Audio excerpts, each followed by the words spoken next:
Hey guys, welcome back to my channel. In this video, I will show you how to find your unfriend list inside the Facebook app. This works for both iOS and Android device users.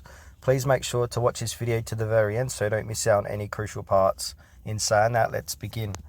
Alright, the first thing you need to do is open up your Facebook app. And then from here, click on the hamburger looking icon.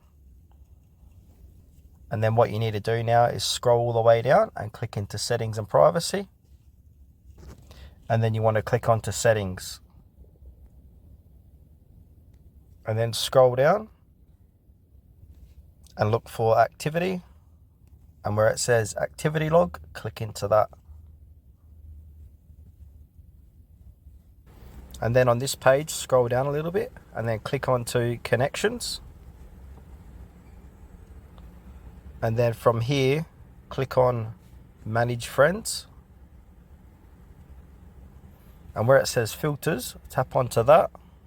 And then click on categories down below. And then, as you can see, you got remove friends here or receive friends request, sent friend request. But for this demonstration, let's click on remove friends. And this will bring up all your remove friends inside the Facebook app. And that's it guys for this video. Thanks for watching to the very end. Please consider to hit the like button and subscribe to our channel if you found it helpful.